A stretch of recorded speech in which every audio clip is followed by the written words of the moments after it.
Hey guys, it's Cyrus of Chaos, and this is a video about several times that relatively unknown Korean men's saber fencers came out of nowhere and almost won or medaled at a World Cup. Progress in our sport is generally incremental. Usually, someone who gets a medal at a World Cup has been around for a while and has made enough progress that you've probably at least heard of them before they eventually get their first medal. Because of how important experience is in our sport, it is very rare to see someone you've never heard of finishing in the medal rounds. One country where this is clearly not the case is with the Koreans. Because of their grueling training regimen and their unwillingness to send anyone to World Cups who they don't feel are ready, this actually happens once every few years, at least in men's saber. Some of the names on this list are going to sound very familiar because most of these fencers have continued to do well after their incredible debut appearances. We will only be talking about men's saber fencers and only at the senior level, otherwise this video would be hours long. In épée, for example, Park Sang-young actually won his debut tournament on the senior circuit, a Grand Prix in Doha in 2014. And we don't even need to talk about all the times a Korean fencer that nobody's ever heard of has medaled at or won junior or cadet world championships. One additional thing I would like to mention briefly before we start. In Korean culture, and most Asian cultures in general, the family name precedes the given name when giving the full name of a person. In the United States, we do it the opposite way. We say the given name and then the family name. As such, the name you see on the back of the lame, the family name, is said first. So, the fencer's name is Gu Bon Gil, not Bon Gil Gu. And with that out of the way, let's get to the main list, starting with Gu Bon Gil.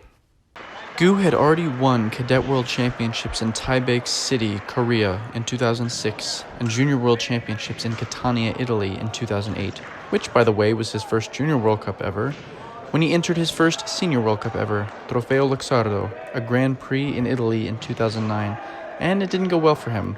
He lost to a Polish fencer named Gorski in the preliminary rounds. His next tournament, World Championships in Antalya, Turkey, went a little better, but not much, with Gu losing in the 64. His story of success in seniors begins in the 2009-2010 season at the Budapest World Cup, where he tore through a bracket of monsters. Gu is not a very exciting fencer to watch, but his long lunge was a devastating weapon, as well as his ability to quickly download his opponents. He was down by a significant amount in many of the bouts that he fenced, including 11-4 in the 8 against Okutsi, and managed to clutch it out in every round until the final. This was before official videos from tournaments were posted, so it is through sheer luck that I decided to record all of his bouts from the 32 on. His wins that day were over Veniamin Reshetnikov in the 32. I decided to record this bout because Reshetnikov was the defending European champion and the winner of the previous World Cup in Istanbul, so I thought he would be fencing well at this tournament. Nicolas Lopez in the 16. I recorded this bout because Lopez was my favorite fencer at the time. Diego Okutsi in the 8. I was very interested to see if Gu could keep up the level that he had been fencing at in the first 3 rounds.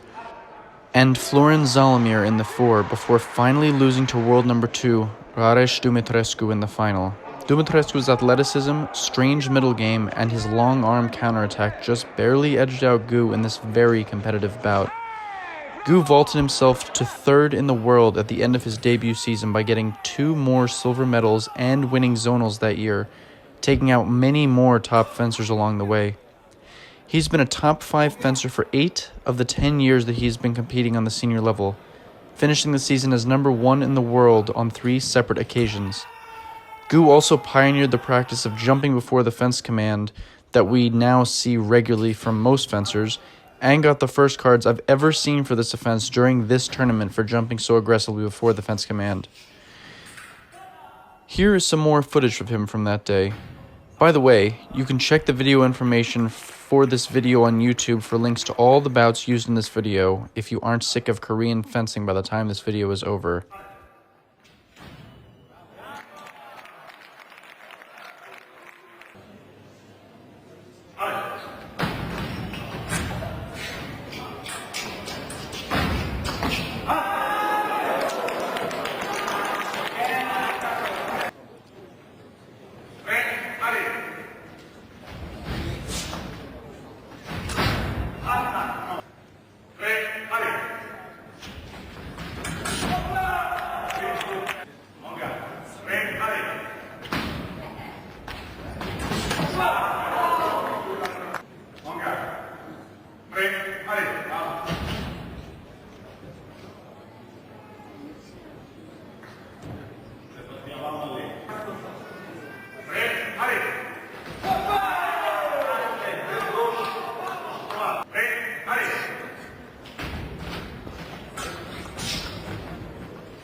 Kim Kye Hwan had fenced a few World Cups before this tournament but had never made it past the round of 64 before.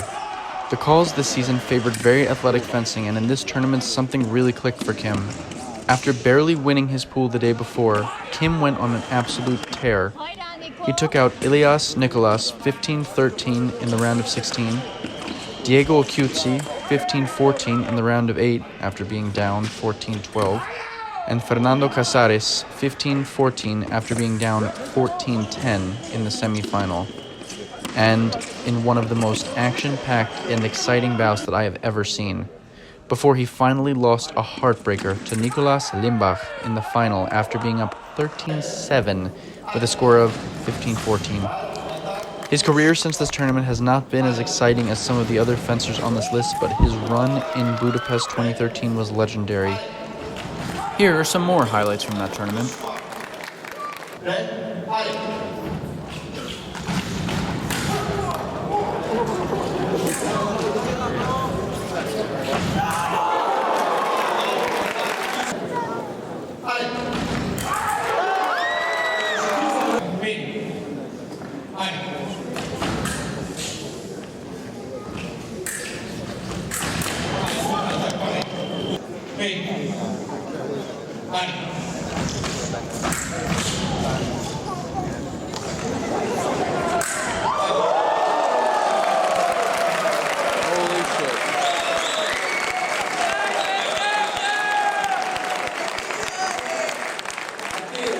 Absurd.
This tournament actually had two Korean fencers who had never gone to a World Cup before.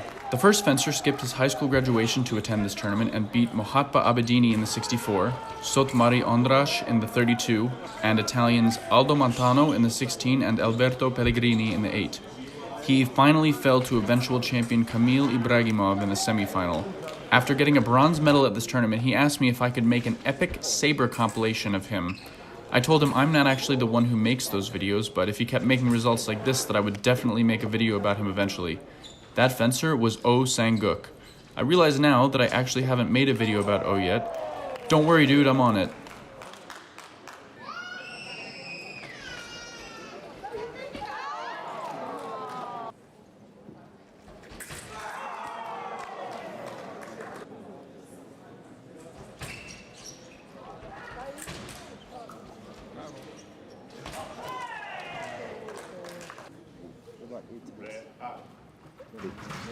That's the most they've ever gone.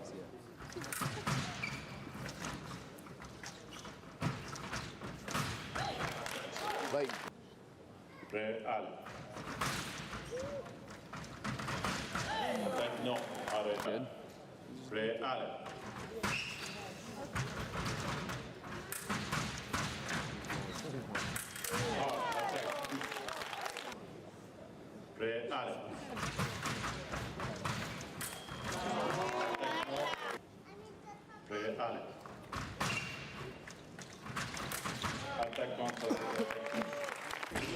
The other of these fencers was Kim Junho, who took out world number 12 Nikolai Kovalev in the 32 and world number 15 Taibiru Dolnicianu in the 16 before losing to another Kim JH in the top 8. The rest of his season was uneventful, but it wouldn't be long before this Kim was top 16 in the world. Up. So comes for it's like, so what? You tried to go anyway. Gave him the touch.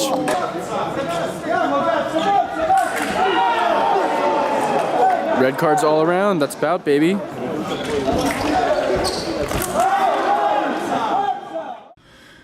This was one of the first tournaments to be held with a new timing and one of the only tournaments to be held on the short distance. As such, many fencers were still developing new strategies for dealing with these two recent changes. One fencer that definitely had a good game plan for dealing with the timing and the distance was Lee Jonghyun. Since attack and prep was so strong in the short distance metagame, Lee's game plan seemed to be to show speed in the center, then either take a parry or make a pull. Since this was also the early days of the wider timing, people's hands were still very, very fast, so counterattacking was extremely difficult, making the long attack incredibly powerful. As such, Lee would often just walk his opponents down the strip and react to counterattacks and attempt to step in and take his blade. Because of these things and how clutch he seemed to be that day, he ended up getting a silver medal at the Cancun Grand Prix, the second senior tournament he ever went to. In the early rounds, he beat Yoshida Kento in the 64 and Mohatba Abedini in the 32. In the 16, he fenced Luca Curlatoli in a wild bout, where Lee was up 11-0 and 14-5. Luca scored 9 touches in a row to even it up at 14-14 before Lee clutched it out with a duck 5. Then he beat Ilias Nicolas in the 8 after being down 12-14, and Ilya Motorin in the semifinal before finally losing 15-11 to Luigi Samele in the final. Lee controlled most of that bout against Samele and was up 10-5 before Luigi outscored him 10-1 to win the bout 15-11. Since then, his only noteworthy result has been a top 8 in Warsaw. Will Lee Jonghyun be able to replicate his amazing performance from Cancun again? We will see. In Padova.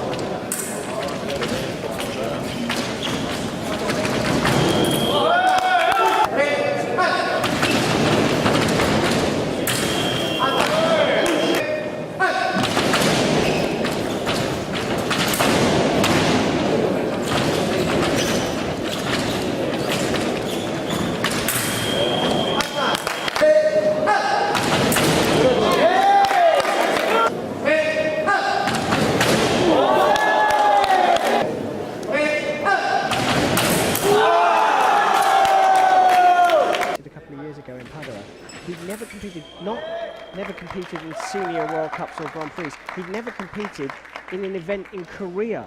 He only trained inside his gym with the other competitors. They used to have regular at the beginning of the year, or maybe the beginning of the quarter. He wasn't 100% sure. It's good. It works. It works. Yeah, it works. And round the back. So yeah. But it was a big hit for Lee. He did have to take a minute or two to. He's very, very tight, Yes. but I'm not convinced. That's how we see all the lights come up on the scoring apparatus in the middle. Somehow. Yeah, probably in the legs. Single light there. So what Pierre's saying there is that if you hit in Sabre off target, you don't hit that silvery jacket, then no light will come up on the box at all. And so even It's clever from the Korean guy. And a good attack, that's all. seatbelts, it's Sabre time. And Lee that starts very quick. might have to face the future competitions. As they know, all coaches now, it's very difficult to know who wants them. Yeah, of course, he looks all right. He's showing the line, and he does just He's very quiet, very relaxed. from this kind of deficit. Are we going to see it again? It doesn't look like it. It looks like This video was inspired by a video you may have seen recently by YouTuber Slicer Saber called 5 Most Unexpected Shock Saber Results. After I watched the video, which I really enjoyed, I found myself thinking that this was a good video, but he forgot about the time Gu came out of nowhere and almost won a World Cup, and the time that Kim Kye Hwan came out of nowhere and almost won a World Cup, and the time that Oh Sanguk came out of nowhere and almost won a World Cup. I have an idea for a video.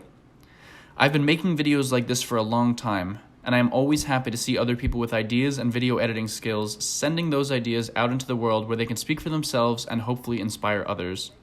Today, Slicer Saber's idea inspired me, so if you like this video, please go give him a sub as well. Links to like and sub, as well as links for all of the videos used in this video, can be found in the YouTube video information section. Thank you so much for watching.